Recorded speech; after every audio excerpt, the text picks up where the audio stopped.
Welcome to my YouTube channel, a channel for Arabic and English books. Please subscribe.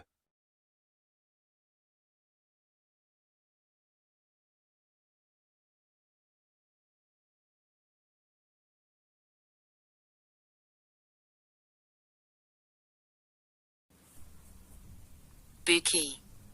Today we will unlock the book Think and Grow Rich.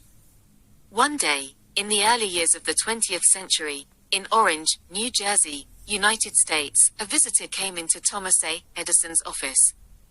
The guest looked a bit like a homeless person being worn out after a long and arduous journey. He introduced himself as Edwin C. Barnes. He expressed his long-standing wish to be Edison's business partner. Edison later recalled that something on Barnes' face conveyed determination. He was someone who would not give up until he achieved his goal.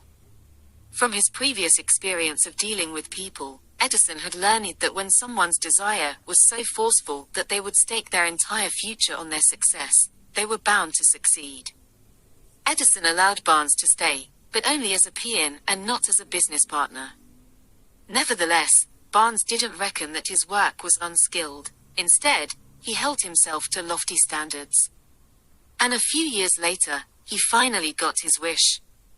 He became Edison's true business partner and found himself working in the same room he had blundered into when he first met Edison. This is the story at the start of Think and Grow Rich.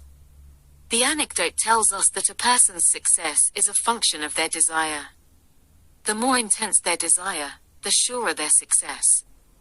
How strong was Barnes' passion for success?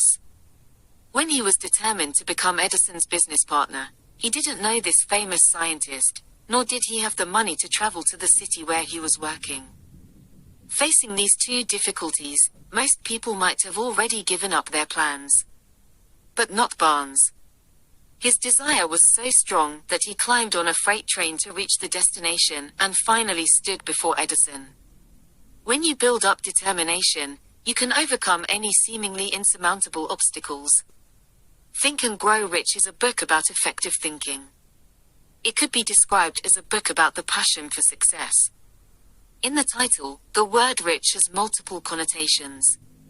Beyond wealth and financial success, these riches also include spiritual, mental, and bodily estates.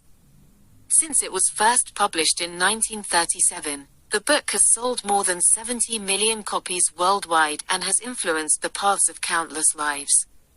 The book's author, Napoleon Hill, was a pioneering motivational expert seeking to identify the principles of success. As the work's first edition has now become dated, it was edited and revised in 2004 by Arthur A. Pell, who has a PhD in philosophy. He replaced some outdated stories and anecdotes with more contemporary examples. The book, in its updated version, is now widely available and remains enduringly popular. As Hill tells it, the Steel King, Andrew Carnegie, was formative in the book's genesis.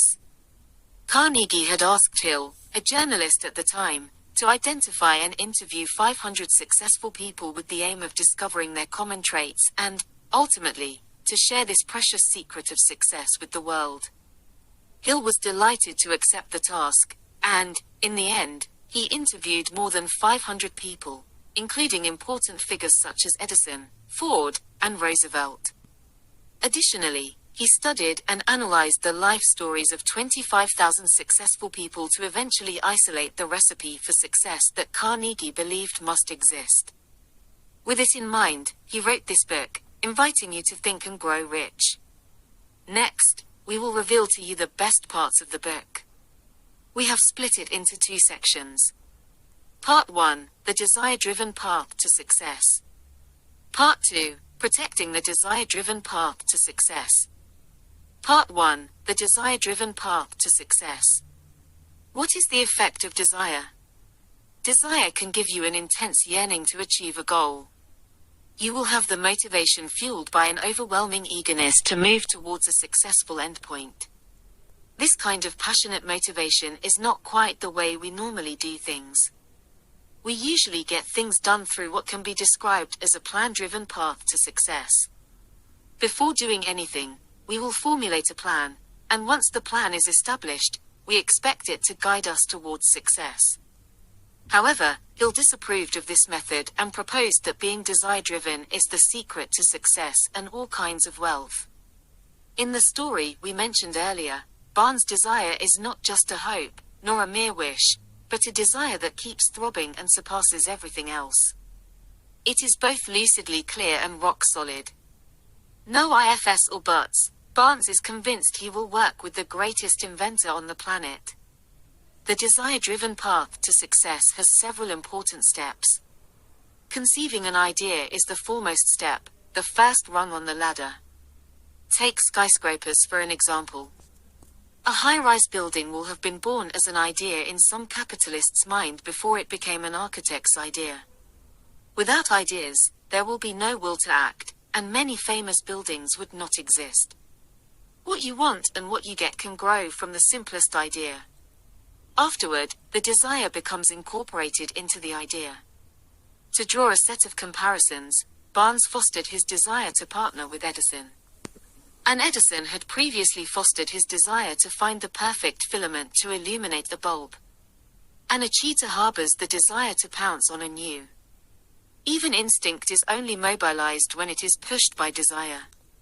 Through desire, energy is focused on the goal, and then your actions will become decisive, effective, and agile. Autosuggestion is an essential influence on our desires, connecting them to our subconscious. Ultimately, our subconscious minds affect the way our bodies act. On a practical level, this insight is one of the most important aspects of the book. We will need to elaborate on it. We cannot consciously regulate the subconscious, which has both positive and negative effects on our behaviors. Although it cannot be actively steered by our will or our instincts, it can be indirectly influenced because it responds quickly to stimuli. Previously, we have unlocked the bouquet of Daniel Kahneman's thinking, fast and slow. Hill's argument about the unconscious is similar to Kahneman's two mental systems. Most of the time, Kahneman's System 1, representing instinct and the unconscious, looks after day-to-day life without the slower mental process. It won't generate things like thoughts, questions, or analyses. These rational thought processes are System 2, representing the conscious mind. System 2 is responsible for strategic thinking, decision-making, and problem-solving. The rational you of System 2 is who you want to be or how you currently perceive yourself. Let's imagine you want to embark on a significant undertaking and have an ambitious plan for it. This will require System 2 to be dominant. But, unfortunately, most of the time, it is System 1 that affects your mind and that motivates your activity. Suppose you desire to achieve that big scheme. In that case, you need to restrain and override the intuitive System 1 with the rational System 2. It requires much willpower. However, there is a problem. Willpower is limited, easily depleted, and cannot be relied upon. System 1 evolved over millions of years. By contrast, System 2 came in at a later evolutionary stage when the size and capacity of the brain expanded as people evolved from apes into Homo sapiens. It was relatively quick, over only a few thousand years. Therefore, System 1 is more ingrained and more influential. It explains why we often fail to realize the rational plans formulated in System 2. They are thwarted by the imperatives of System 1.